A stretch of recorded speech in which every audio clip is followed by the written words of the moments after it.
तो जो चैप्टर 5 है वो इकोनॉमिक एनालिसिस मीन्स देश कैसा चल रहा है। इकोनॉमी मीन्स क्या होता है, ओवरऑल एक कंट्री। ठीक है। तो इसमें अपन को क्या पढ़ना है, इकोनॉमी में क्या क्या पढ़ते हैं, principle of micro economic and macro economic, की economic variable for carrying out fundamental analysis, यानी कि इकोनॉमिक वेरिएबल जो फंडामेंटल एनालिसिस में हेल्पफुल हो या जिससे थोड़ा सा और डिटेल समझा जा सके। माइक्रो और मैक्रो को समझना है क्या होती है इकोनॉमिक्स में, source of information and data of economic variable. ठीक है, कहाँ से मिलना, उसका डेटा अपने को कलेक्ट करना है। ठीक है। Role of economic analysis in equity research और understanding the nature of cyclical and secular economic trend. देखो, हमेशा लर्निंग ऑब्जेक्टिव को अच्छे से देखना क्यों जरूरी है। आफ्टर स्टडिंग दिस चैप्टर, ये देखो, ये जो पॉइंट दिया है ना, इसको हल्के में कभी मत लेना। इससे समझिए कि क्वेश्चन इन्हीं में से, इन ये जो पॉइंट लिखे ना, ये सबसे ज्यादा इंपॉर्टेंट है। ठीक है। कई बार क्या होता है कि जो यानी कि ये जो पॉइंट्स दिए ना, यहीं से कई बार क्वेश्चंस आ जाते हैं। ठीक है। अगर मान लीजिए आपके पास टाइम नहीं है या एग्जाम के लिए 2-4 दिन बचे हुए हैं, तो ये जो पॉइंट है जो यहाँ पे लिखा हुआ है, जैसे प्रिंसिपल की economic, source of information, role of economic analysis, secular and cyclical trade क्या होता है, इकोनॉमिक ट्रेंड क्या होता है, तो इसको फोकस ज्यादा करिए। ठीक है। तो इकोनॉमी क्या होता है, इकोनॉमिक्स क्या होता है, is the study of how people make choice under condition of scarcity and impact of this choice for people at individual level and society at macro level। Macro यानी बड़े बड़े लेवल पे, इंडिविजुअल यानी कि खुद का क्या क्या लेना चाहते हो आप, क्या चॉइस है आप, और उसका इम्पैक्ट क्या है, आपका चॉइस लेवल इंडिविजुअल लेवल पे क्या है और मैक्रो क्या है। तो इकोनॉमिक एनालिसिस क्या है of human behaviour begin with the assumption that people are rational, क्योंकि उनका एक वेल डिफाइंड गोल होता है और उसके लिए try to achieve them as best as they can, यानी कि आपने एक गोल तय किया है। ठीक है, आज से 10 साल 20 साल बाद का। ठीक है। एक आपका वेल डिफाइंड गोल है। ठीक है। तो उस गोल को अचीव करने के लिए पब्लिक क्या करता है, पीपल्स, आप क्या करते हो, फेस ट्रेड ऑफ। ठीक है। Resource both material and human. ठीक है। फेस क्या करते हो, ट्रेड ऑफ। मटेरियल और ह्यूमन लिमिटेड है। ठीक है। एक चॉइस अगर आप सेलेक्ट करते हो, मेकिंग वन चॉइस, उसका क्या मतलब है, जो दूसरी चॉइस है उसको जाने देता। तो आपकी रिक्वायरमेंट क्या है, प्रायोरिटाइजेशन के अनुसार। प्रायर क्या है, prior of need and want, आप क्या चाहते हो और आपके लिए क्या जरूरी है। And allocation of limited resource to the desire goal. Limited resource means आपका डिजायर गोल क्या है, आपके पास पैसे कितने हैं या रिसोर्सेस क्या है। ठीक है। तो there are several branch, economic study में बहुत सारी ब्रांचेस होती है, लेकिन micro and macro well known है। ठीक है। माइक्रो क्या होता है, study of economy on smaller micro level. Macro means large level, broad scale पे आप इकोनॉमी को स्टडी करते हो। ठीक है। बेसिक प्रिंसिपल क्या होता है माइक्रो का, तो माइक्रो क्या होता है, study the behaviour of individual और and their decision on what to buy and consume, क्या बाय करना है क्या कंज्यूम करना है, बेस्ड ऑन प्रिवेलेंट प्राइस। ठीक है। Which in term signal where the economy will direct its productive activity. ठीक है। क्या बाय करना है और क्या what to buy and consume, उसके प्राइस के अनुसार। ठीक है। तो फिलोसफी ऑफ माइक्रो इकोनॉमी क्या कहती है, is that price and production level. ठीक है। Of good and service, good और सर्विस यानी कि सर्विस और गुड्स आप समझ गए होंगे, in economy are driven by consumer demand. ठीक है। कंज्यूमर क्या करता है, गुड्स भी खरीदता है और सर्विस भी लेता है। ठीक है, दोनों। तो प्राइस क्या है, प्रोडक्शन लेवल, और उसका प्रोडक्शन लेवल क्या है, उसके ऊपर डिपेंड करता है। ठीक है। Micro economy focus on driver of decision making. ठीक है। आपका डिसीजन के अनुसार which individual decision affect the overall supply and demand, supply of good and service. Supply ज्यादा है, डिमांड कम है, डिमांड ज्यादा है, सप्लाई कम है, तो उसके अकॉर्डिंग प्राइस भी अफेक्ट होते हैं। ठीक है। माइक्रो इकोनॉमी ऑल्सो किससे डील होता है? Theory of firm, extending the concept of individual. ठीक है। और deal with how firms adopt different strategy to increase their profit. Firms जो हुए हैं वो कौन सी डिफरेंट स्ट्रेटजी अडॉप्ट करते हैं कि उनका प्रॉफिट इंक्रीज होते रहे। ठीक है। उनकी डिसीजन मेकिंग कैसी होती है? At the level of input, output, price, production level, profit and loss of individual firm. ठीक है। तो अगर ब्रीफली समझा जाए तो माइक्रो इकोनॉमी, अगर इतना आपको समझ नहीं आया तो यहां से समझ सकते हैं कि micro economy deal with the understanding and working of consumer, producer, resource, market, human. ठीक है। Under various assumption of market structure. Micro economy अपने को क्या हेल्प करता है कि how the price of product and service get determine in economy. ठीक है। प्राइस प्रोडक्ट और सर्विस के कैसे डिटरमाइन कर सकते हैं, यानी कि डिमांड एंड सप्लाई का ही खेल है ये एक तरीके से। How individual and firm behave related to those price, and how good and service in economy are distributed among its various participant. ठीक है। गुड एंड सर्विस कितना डिस्ट्रीब्यूट हो पा रहे हैं वेरियस पार्टिसिपेंट। ठीक है। ये थ्योरेटिकल भाषा है, तो इसको थ्योरेटिकली ये जैसा लैंग्वेज में लिखा है वैसे ही समझने की कोशिश करना है। एक लाइन में बताओ तो डिमांड एंड सप्लाई का खेल है माइक्रो इकोनॉमिक। प्राइस जितना जितनी ज्यादा कब होती है? जब डिमांड कम होता है, या डिमांड ज्यादा होता है और आपका प्रोडक्शन लेवल कम है तो प्राइस ज्यादा होता है। सेकंड, बिहेवियर अप्रोच के भी ऊपर है कि आपको कौन सा प्रोडक्ट है, आपकी इनकम क्या है। ठीक है। बहुत सारी चीजें हैं, लेकिन यहाँ माइक्रो को समझाया गया है तो इनकम की बात नहीं की गई। क्यों? क्योंकि वो मैक्रो का पार्ट है। ठीक है। तो बेसिक प्रिंसिपल ऑफ मैक्रो में अपन क्या पढ़ते हैं? Study the economy in big picture. ठीक है। While micro focus on individual house hold and firm, macro economy deal करता है पूरी इकोनॉमी से। ठीक है। जैसे unemployment rate, supply and demand in economy कहां से फैक्टर करती है? Supply and demand. Unemployment rate के ऊपर जीडीपी कैसा है, ओवरऑल प्राइस लेवल कितना है, इन्फ्लेशन कितनी है, सेविंग रेट कैसा है, इन्वेस्टमेंट रेट कितना है। ठीक है। और ये जो फैक्टर्स हैं वो अफेक्ट होते हैं चेंज इन पब्लिक पॉलिसीज। ठीक है। और पब्लिक पॉलिसीज कौन बनाता है इकोनॉमी में? Government and central bank. ठीक है। गवर्नमेंट जो पॉलिसी बनाता है उसको बोलते हैं फिस्कल पॉलिसी, और जो सेंट्रल बैंक एक्शन लेता है उसको बोलते हैं मॉनेटरी पॉलिसी, जो अफेक्ट करता है ओवरऑल इकोनॉमी को, एक्टिविटी टू लार्ज एक्सटेंट। ठीक है। Central bank monetary, RBI monetary, government fiscal policies. ठीक है। और ये जितनी भी चीजें हैं, GDP, unemployment rate, inflation, overall price, saving rate, ये सब किस पर इफेक्ट होता है? पब्लिक पॉलिसीज के चेंज होने से ये अफेक्ट होते हैं। ठीक है। अगर importance of macro economy in brief अगर समझे तो मैक्रो इकोनॉमी हमको हेल्प करता है to understand the general state of economy. जैसे डोमेस्टिक प्रोडक्शन कितना है किसी प्रोडक्ट का, डोमेस्टिक कंजप्शन कितना है। ठीक है। यानी कि अपने देश में कितना प्रोडक्शन हो रहा है और कितना कंज्यूम कर रहे हो। जनरल पब्लिक प्राइस लेवल क्या है, जनरल प्राइस लेवल। ठीक है। ग्रोथ कितनी है, क्वालिटी ऑफ लाइफ कैसा है। तो कभी इसको सोचिएगा कि ये सब चीजें कैसी है अपने कंट्रोल में। मैक्रो इकोनॉमी क्या हेल्प करता है? इनकम कैसी है, सेविंग कैसा है, इन्वेस्टमेंट, एम्प्लॉयमेंट कितना इकोनॉमी में। ठीक है।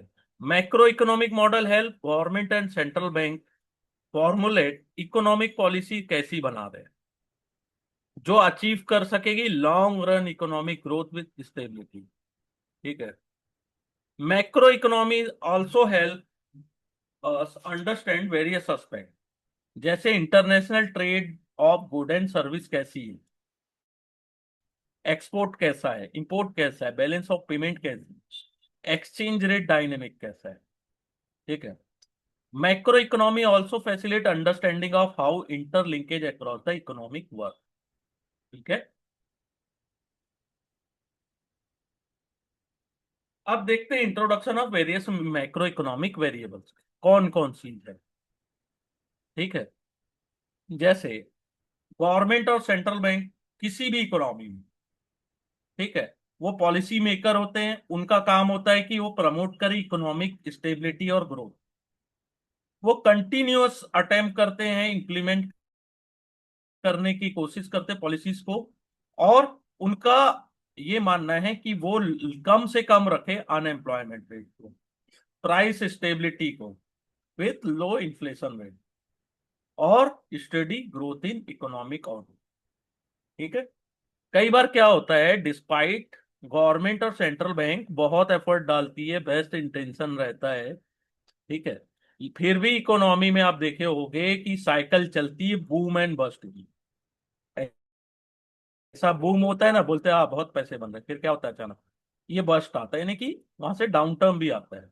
लेकिन कोई चाहता है क्या कि उनके कंट्री की जीडीपी या उनकी उनका जो ग्रोथ रेट है वो डाउन हो, लेकिन आता है, वो साइकिल है।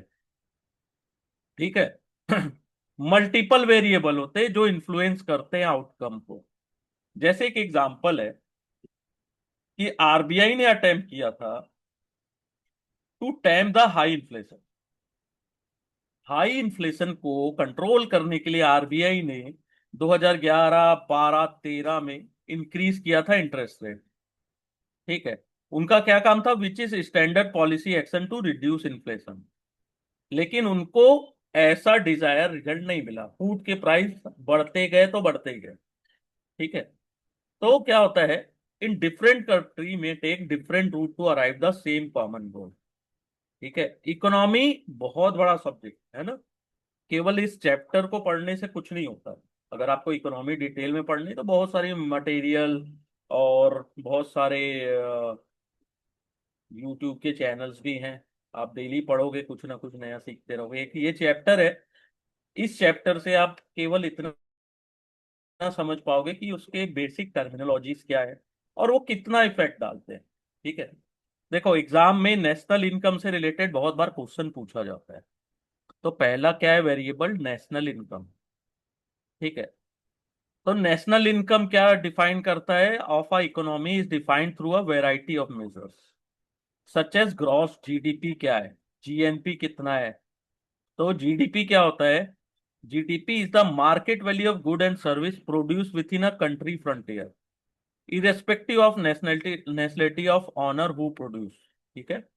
जीएनपी क्या होता है, market value of good and service produce by country resident. यानी कि जीएनपी क्या होता है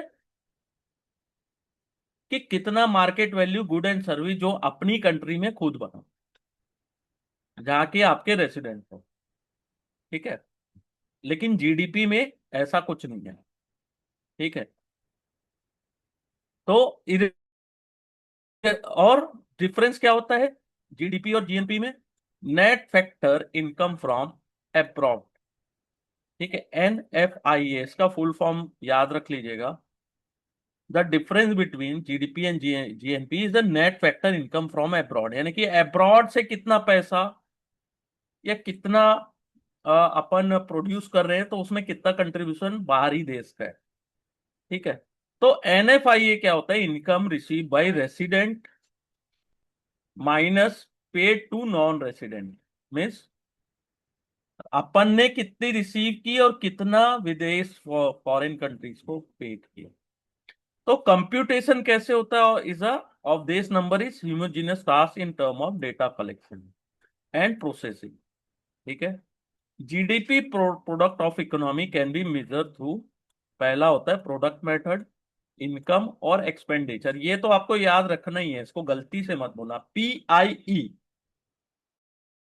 प्रोडक्ट इनकम एक्सपेंडिचर, ये याद रखिएगा। कई बार पूछता है विच इज नॉट, ठीक है, जीडीपी मेथड कौन सी नहीं है ये पूछता है। तो अगर आपको तीन याद है तो आप गलती मिस्टेक नहीं करोगे।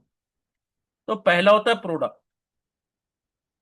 ठीक है, तो प्रोडक्ट मेथड में क्या होता है, जीडीपी मेजर की जाती है aggregate flow of good and service in economy from different sector, यानी कि सबसे ज्यादा एग्रीकल्चर, इंडस्ट्री एंड सर्विस। ठीक है, तो इसमें इकोनॉमिस्ट क्या कैलकुलेट करता है, value of all final good and service produce in economy during a specified period. ठीक है, final goods refer to only those good which are consume by economic participant. तो फाइनल गुड्स किसको बोलते हैं, जो इकोनॉमिक पार्टिसिपेंट के द्वारा consume किया गया। ठीक है, फाइनल गुड्स लिखा है ना, ये फाइनल सर्विस है ना, not the one used in further production, यानी कि इंटरमीडिएट को इसमें कैलकुलेट नहीं किया। ठीक है, प्रोडक्ट मेथड जो होता है वो डील करता है इकोनॉमिक सेक्टर वाइज। ठीक है, टोटल तीनों का, एग्रीकल्चर, इंडस्ट्री एंड सर्विस। लेकिन इनकम मेथड में क्या होता है, aggregate income of individual in economy. ठीक है, उसके द्वारा नेशनल इनकम कैलकुलेट की जाती है, एग्रीगेट इनकम ऑफ इंडिविजुअल। ठीक है, जैसे एम्प्लॉयज को क्या मिलता है, वेज, सैलरी। प्रोफेशनल्स को क्या मिलता है, earn there income based on their service. Entrepreneur क्या करते हैं, प्रॉफिट अर्न कर। इन्वेस्टर अर्न करते हैं रिटर्न ऑन कैपिटल और रेंट ऑन देयर लैंड। तो ये होगा इनकम मेथड में। ठीक है, तो टोटल करो ना सबकी इनकम, तो वो होती है नेशनल इनकम। ठीक है, फिर होता है expenditure. All good and service produce in economy are bought by someone, यानी कि किसी के द्वारा तो कंज्यूम की गई है। तो नेशनल इनकम में also be calculated from consumption है, किसने कितना कंज्यूम किया। एक्सपेंडिचर मेथड का क्या काम है, ठीक है, attempt to undertake the same philosophy while computing the national income. Consumer कौन है इकोनॉमी में, तीन कैटेगरी है, इंडिविजुअल, कॉर्पोरेट एंड गवर्नमेंट। ठीक है, तो economy would also have import and export. Import के एक्सपोर्ट किसको बोलते हैं, जो फॉरेन कंट्रीज के पब्लिक है वो spend on good and service produce bye a economy. ठीक है, जो हमारे द्वारा बनाए गए प्रोडक्ट्स को यूज कर। इंपोर्ट क्या है, कि दूसरी इकोनॉमी के द्वारा बनाए गए गुड्स एंड सर्विस को अपन स्पेंड कर रहे हैं उसमें पैसे। ठीक है, तो ये हुआ necessity adjustment are made by the same economics while arriving a national income through this method. ठीक है, तो आपको याद रखना है कि कंज्यूमर कौन कौन है और वो कितना खर्चा कर रहे हैं। ठीक है,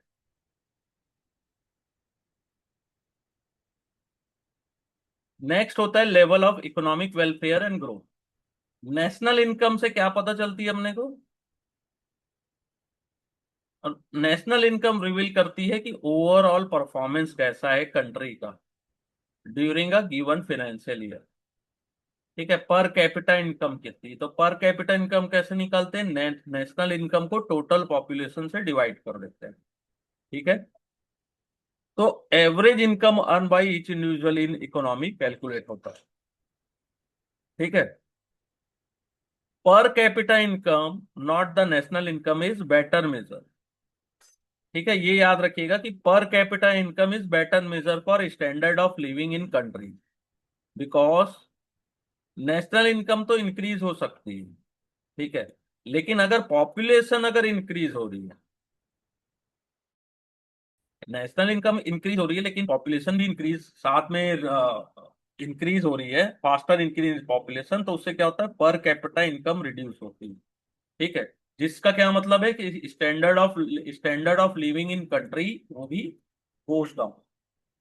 higher the per capita income का क्या मतलब है, higher the standard of living in country. तो ये चीज याद रखिएगा, वेरी वेरी इंपॉर्टेंट। ओके, बहुत इंपॉर्टेंट, यहां से कई बार क्वेश्चंस आते हैं। ठीक है, तो looking at national income statistics over several year, अगर आप देखोगे नेशनल इनकम स्टेटिक्स अपनी कंट्रीज का प्रीवियस 10 ईयर 5 ईयर का, तो आपको पता चलेगा कि इकोनॉमी ग्रो कर रही है कि डिक्लाइन कर रही है। ठीक है, नेक्स्ट होता है distribution of income among constituent of economy. तो income method of national income computation. ठीक है, इनकम मेथड का यूज होता है ना इसमें, ये याद रखिएगा। Help us understand how national economy distributed among the various constituent employ, professional and entrepreneur and investors. कैसे डिस्ट्रीब्यूट किया गया है, तो उसके लिए इनकम मेथड को यूज किया जाता है।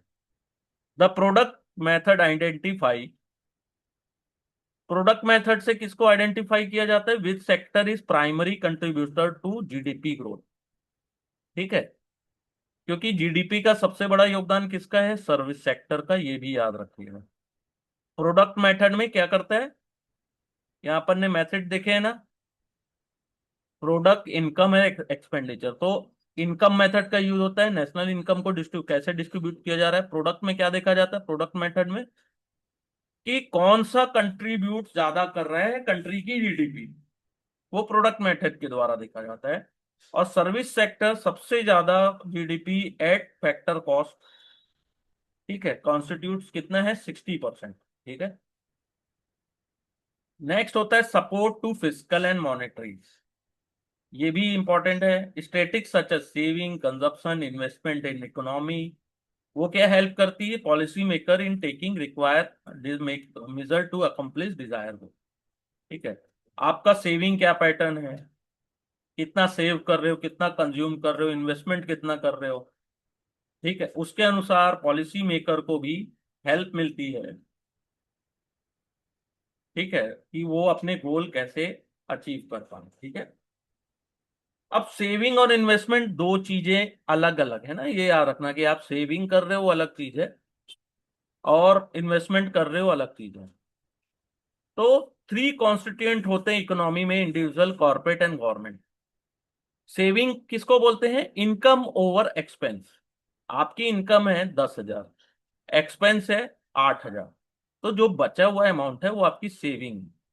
अब उस सेविंग को आप कहाँ पे रखते हो, वो इन्वेस्टमेंट होता है। ठीक है, इंडिविजुअल की सेविंग को पर्सनल सेविंग बोलते हैं, कॉर्पोरेट की सेविंग को बोलते हैं कॉर्पोरेट सेविंग, और सेविंग ऑफ गवर्नमेंट को बोलते हैं पब्लिक सेविंग। ठीक है, इंडिविजुअल और कॉर्पोरेट एंटाइटीज को अगर क्लब कर दिया जाए तो उसको प्राइवेट सेविंग कहते हैं। ठीक है, तो तीन टाइप की सेविंग होती है, पर्सनल, कॉर्पोरेट एंड पब्लिक। ठीक है, तो सेविंग का मतलब कोई मतलब नहीं है कि इन्वेस्टमेंट है। आप सेव कर रहे हो, saving are to be channelize toward produce venue called investment. ठीक है, तो सेविंग को आप चैनलाइज यानी कि प्रोडक्टिव वेन्यू में पहुंचा रहे हो, उसको इन्वेस्टमेंट कहते हैं। यानी कि जरूरी है कि आप बॉन्ड्स खरीद रहे हो, गवर्नमेंट सिक्योरिटीज खरीद रहे हो, शेयर्स खरीद रहे हो, म्यूचुअल फंड, तो वो एक पाथवे है कि आपने पैसे सेव किए हैं, उसको आप इन्वेस्ट कर रहे हो। ठीक है, एक समझ जाना कि दोनों अलग अलग चीजें। ठीक है, तो गवर्नमेंट और सेंट्रल बैंक भी कंटिन्यूअसली फोकस करते हैं कि फैसिलिटेट कर सके, आपको बेस्ट, इफिशिएंट और इफेक्टिव फाइनेंशियल मार्केट प्रोवाइड कर सके, वाइड रेंज ऑफ प्रोडक्ट आपको दे सके, इजी ऑफ कन्वर्सन हो सके, सिंप्लिसिटी इन ट्रांजेक्शन हो सके, सेफ्टी इन डीलिंग हो सके, लो कॉस्ट हो सके, ट्रांसपेरेंसी इन ऑपरेशन। ठीक है, ये सब चीजें, अगर आप सेविंग को इन्वेस्टमेंट में कन्वर्ट कर रहे हो तो गवर्नमेंट और सेंट्रल बैंक की जिम्मेदारी बनती है कि वो आपको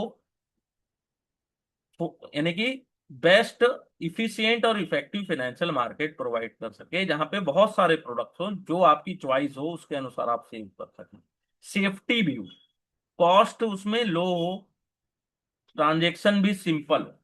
ठीक है, नेक्स्ट जो इंपॉर्टेंट है वो है इन्फ्लेशन, महंगाई। अब महंगाई को कैसे समझा जाए, कि समय रहते हुए जो जिस चीज का price over a period increase हो जाता है, वेरी एक्सपेंसिव हो जाता है, इंक्रीज। जैसे इन्फ्लेशन कैसे बोलते हैं, inflation is defined as general increase in price level of good and service in economy. ठीक है, जिसके कारण क्या होता है, परचेसिंग पावर मनी की है वो खत्म हो जाती है। जैसे आज आप 1,000 रुपए रख दो ड्रॉर में, एक साल बाद क्या होगा, उस 1,000 रुपए की वैल्यू खत्म हो जाएगी। मीन्स जो सामान आज 1,000 रुपए में आप खरीद सकते हो, एक साल बाद हो सकता है वो 1,010 रुपए में आए। ठीक है। तो उसका जो परचेसिंग पावर है वो रिड्यूस हो जाता है बिकॉज ऑफ इन्फ्लेशन। ठीक है। तो inflation can be cost, inflation कैसे हो सकता है, डिमांड पुल फैक्टर और कॉस्ट पुश फैक्टर, दो टाइप के होते हैं। Increase in price of good and service.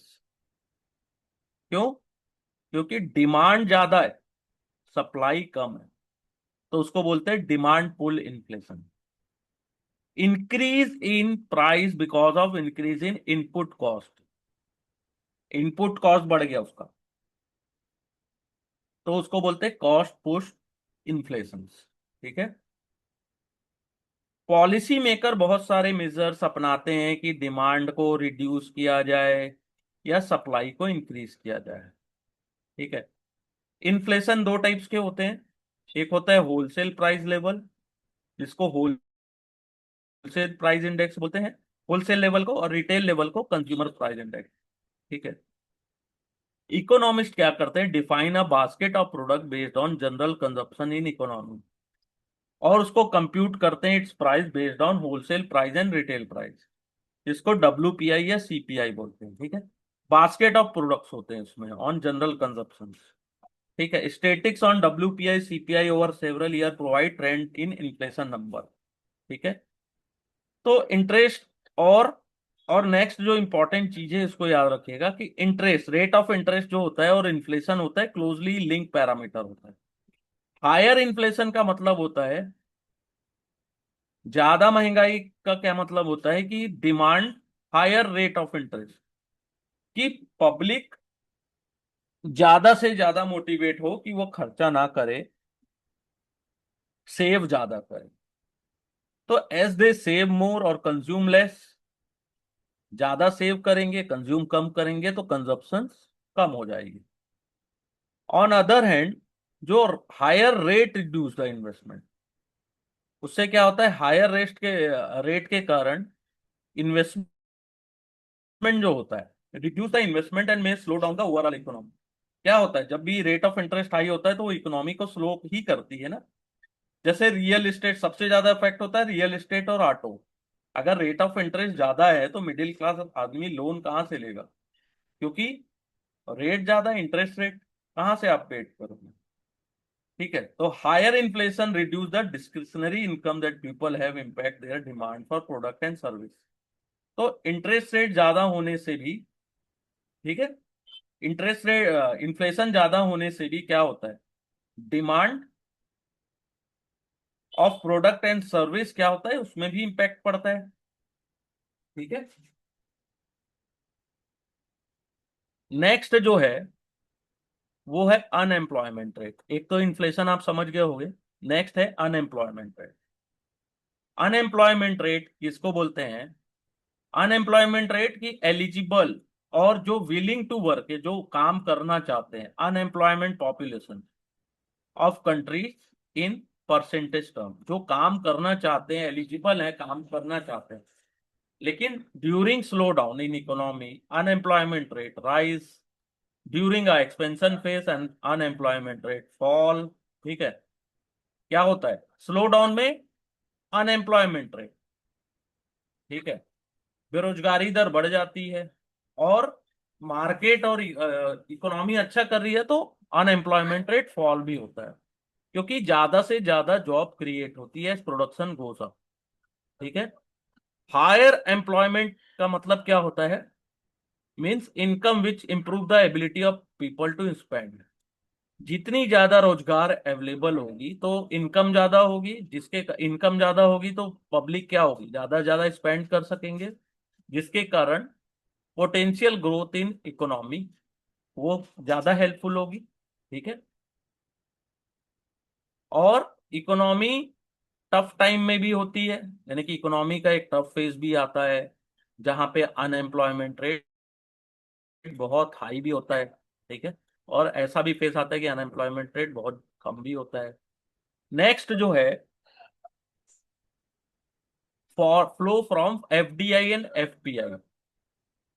तो दो टाइप के इन्वेस्टमेंट करते हैं foreign Capitals, either in active form, active form को बोलते हैं एफडीआई, और पैसिव फॉर्म को बोलते हैं फॉरेन पोर्टफोलियो इन्वेस्टमेंट। ठीक है। एफडीआई में क्या होता है? Investing entity participate in decision making and drive the business. ठीक है। Portfolio investment as name indicate in investment in market equity. ठीक है। और bond by foreign portfolio investor. इसका क्या मतलब है कि उनका कोई भी इन्वॉल्वमेंट नहीं होता मैनेजमेंट पार्टिसिपेंट में इन डिसीजन मेकिंग। ठीक है। तो दोनों की एक अपर लिमिट लिमिट होती है। There are upper limit on of the individual and combine जो एफपीआई में इन्वेस्ट करते हैं in paid up capital of Indian company. ठीक है। एफडीआई को वेलकम करती है डेवलपिंग कंट्रीज, क्योंकि उसके बहुत सारे बेनिफिट है। एफडीआई के आने से जॉब क्रिएशन होता है, न्यू टेक्नोलॉजी आप सीखते हो, न्यू मैनेजर स्किल सीखते हो, न्यू प्रोडक्ट एंड सर्विस भी आपको मिलती है। तो एफडीआई लॉन्ग टर्म नेचर होता है, स्टेबल होता है, capital coming into the business. और एफपीआई क्या होता है? हॉट मनी होता है, कभी भी पैसा निकाल के दूसरी जगह जहां भी उनको प्रॉफिट हो वहां पे वो इन्वेस्ट कर सकते हैं, कभी भी पैसा निकाल सकते हैं। ठीक है। एफपीआई हॉट मनी होता है, कभी भी निकाल सकते हैं उस पैसे को। ठीक है।